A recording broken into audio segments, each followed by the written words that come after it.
یہی جذبہ اگر ہمارے نوجوانوں میں آ جائے تو اس اسلامی انقلاب کا راستہ کوئی نہیں روک سکتا. ماشاء اللہ اسی جذبے کے تحت جو ہے وہ راجہ صاحب کو جب بھی سنا ہے تو جو ہے وہ ایک تازہ جذبہ جو ہے وہ بیدار کر دیتے ہیں سب میں. تو اس سے پہلے کہ جی ہم آگے بڑھیں میں جو ہے وہ راجہ صاحب کو بتاتا چلوں. ان سے میری جب میں نے وہ انوائٹ کے لیے فون بھی کیا تو ان سے میں نے ذکر کیا کہ ہم تحریک عظمت اسلام کے تحت جو ہے وہ ہم انشاءاللہ ایک اپنا لائرس کا ونگ بھی جو ہے وہ بنانے جا رہے ہیں, اور اسی طرح باقی بھی اسٹوڈنٹ ونگز اور جو ہے ڈاکٹرز ونگ اس کو بھی ہم انشاءاللہ فعال کریں گے تاکہ ہم ہر فرنٹ پہ رہتے ہوئے جو ہے وہ کام کریں. تو اس میں ہی از ویری کائنڈ انف کہ انہوں نے اس چیز کو جو ہے وہ بڑا اپریشیٹ کیا اور آج انہوں نے یہاں پر ذکر بھی کیا, اور ہمارے جتنے بھی لائرس کمیونٹی کے حضرات آئے ہوئے ہیں اور جو ہمارے باقی بھی تحریک کے ساتھی ہیں تو ہم ان تک بھی یہ اپنا پیغام پہنچائیں گے, اور انشاءاللہ ایک ہم میری آپ سے معاف کرنا, میری آپ سے ایک ریکویسٹ ہے. وہ ملک صاحب وہاں بیٹھے ہوئے ہیں, وہ بھی بہت عظیم آدمی ہیں, ان کو بھی 2-3 منٹ دیں وہ بات کریں. جی ملک اظہر اسماعیل صاحب, جی ملک اظہر اسماعیل صاحب, جی جی وہ اگلی لسٹ میں وہی ہیں ہمارے. جی تو میں زیادہ کیونکہ ہمارے پاس ٹائم نہیں ہے تو میں اسٹریٹ اوے ملک اظہر اسماعیل صاحب کو دعوت دوں گا کہ وہ تشریف لائیں اور اپنے خیالات کا اظہار فرمائیں. اور یہ ذرا ذہن میں رکھیں کہ میکسیمم جو ہے وہ ہمارے پاس 10 منٹس ہیں آپ کے لیے, تو اگر کوشش کریں گے 10 منٹوں میں اگر میکسیمم اگر آپ اپنی بات سن رہے ہیں.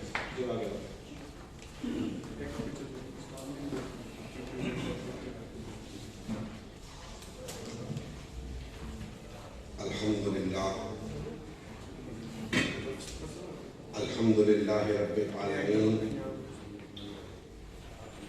والصلاة والسلام علی سید الانبیاء والمرسلین وعلی آلہ واصحابہ اجمعین. اما بعد فاعوذ باللہ من الشیطان الرجیم. بسم اللہ الرحمن الرحیم. واعتصموا بحبل اللہ جميعا ولا تفرقوا. صدق اللہ مولانا العظیم.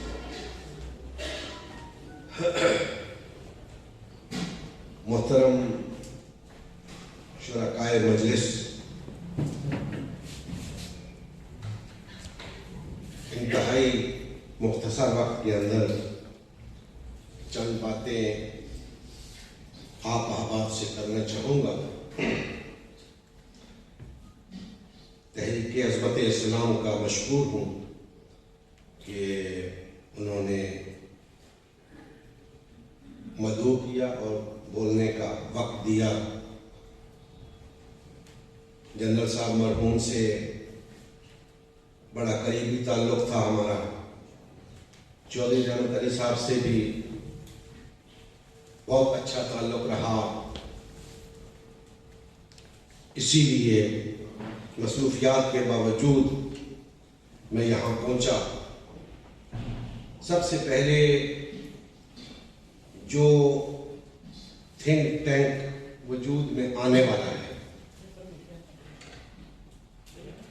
اس کی خدمت میں ایک بات عرض کر دوں کہ اس مسئلے پر جنرل ظہیر الاسلام عباسی مرحوم کی حیات میں ہم نے کچھ کام کیا تھا. میں نے ایک میثاق خلافت کے عنوان سے ایک مسودہ جنرل صاحب کی خدمت میں پیش کیا. جنرل صاحب نے اسے من و ان تسلیم کیا اور اس میثاق کی روح سے تحریک عظمت اسلام اور امت مسلمہ جس کے ساتھ میرا تعلق ہے, دو جماعتوں کے مابین یہ میثاق طے پایا کہ ہم خلافت کے لیے کام کریں گے اور مزید جماعتوں کو اس کے اندر شامل کریں گے. میں اس پہ بات نہیں کروں گا, دسمبر 2009 میں یہ میثاق خلافت وجود میں آیا اور فروری 2010 کے مجلے کے اندر سبق پھر پڑھ، اس مجلے کے اندر یہ چھپ چکا ہے، تو اس کو بھی تھنک ٹینک دیکھ سکتا ہے کہ آیا یہ چیز کس حد تک قابل عمل ہے اور کیا اس کو آگے لے کر چلا جا سکتا ہے یا نہیں۔ اس کے بعد لمحہ فکریہ ہے ہم سب کے لیے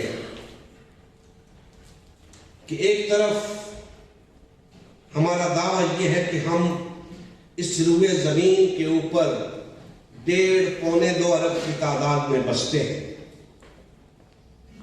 اور دوسری طرف حالت یہ ہے کہ ہمیں معلوم ہی نہیں کہ کیا کرنا ہے، کیسے کرنا ہے۔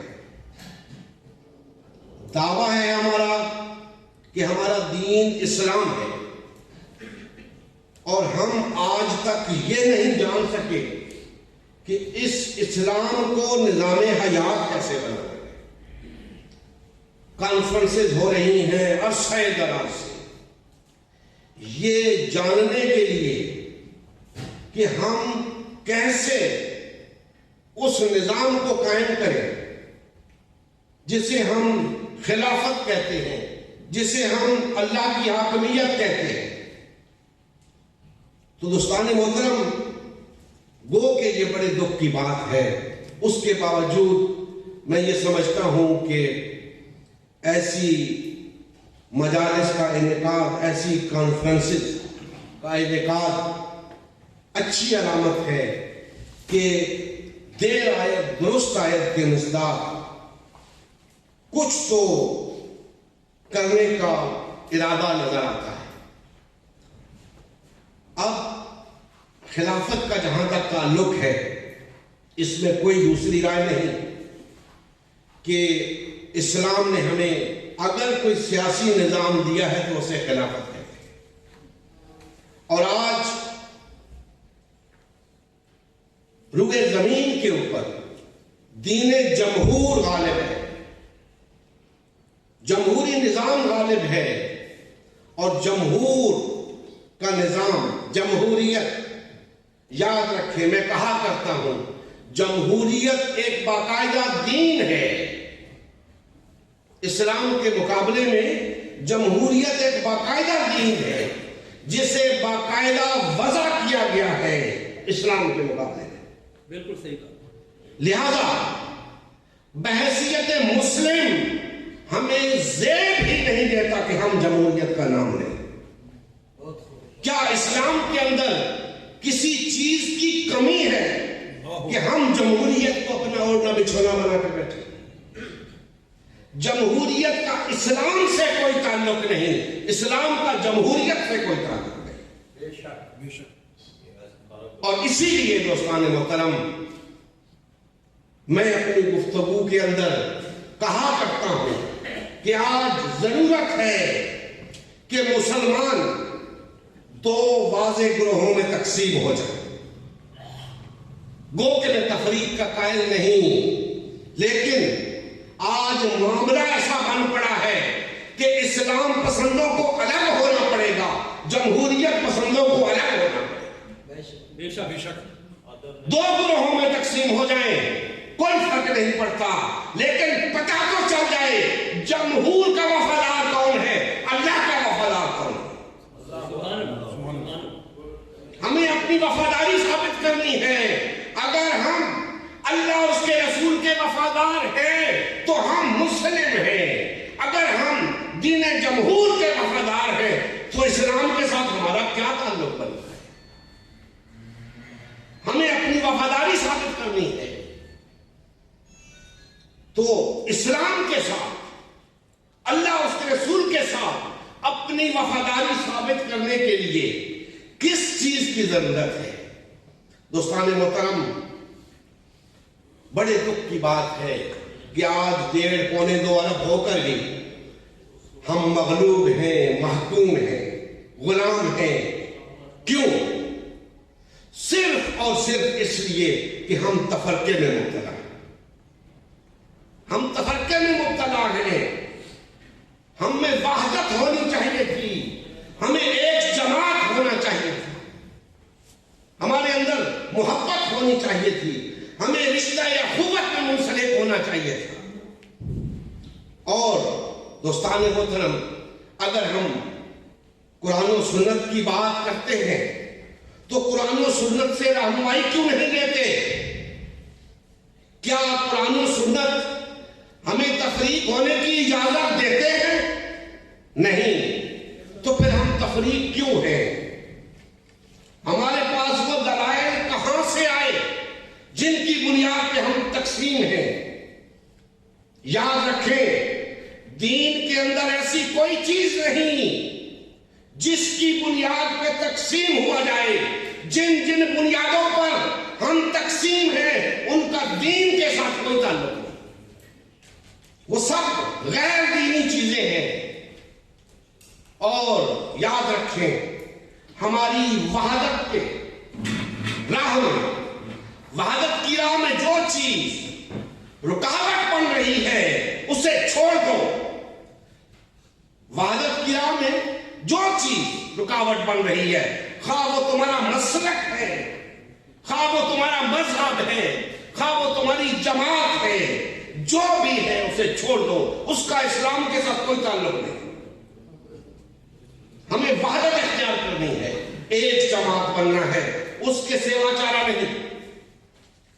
دوستان محترم، ایک تو میں نے وہ میثاق خلافت آپ کے سامنے رکھا. ایک اپنی جد و جہد کا تذکرہ کرنا مناسب سمجھتا ہوں. اللہ کے فضل و کرم سے ہم نے امت مسلمہ کی تشکیل نو کا آغاز کیا ہے. ہم جماعت سازی کو دین کے اندر درست نہیں سمجھتے. ہم یہ سمجھتے ہیں کہ اللہ کے رسول صلی اللہ علیہ وآلہ وسلم نے ایک جماعت تشکیل دے دی. تمام مسلمانوں کو اس جماعت کے ساتھ جڑ کر رہنے کا حکم تھا. کسی قیمت پر، کسی صورت میں اس جماعت سے علیحدگی کی اجازت نہ تھی. اسی جماعت کو قائم و دائم رکھنا تھا، اسی کے ساتھ جڑ کے رہنا تھا. وہ جماعت کب تقسیم ہوئی فرقوں کے اندر، کب ٹکڑے ٹکڑے ہوئی، اس پہ بحث نہیں. بحث یہ ہے کہ آیا آج وہ جماعت موجود ہے یا نہیں ہے. آج ہمیں اپنے جیسے انسانوں کی بنائی ہوئی جماعتیں نظر آتی ہیں. جو جماعت ہے مجھ جیسے، آپ جیسے کسی انسان نے بنائی ہے. اللہ کے رسول کی قائم کردہ جماعت امت مسلمہ آج نظر نہیں آ رہی.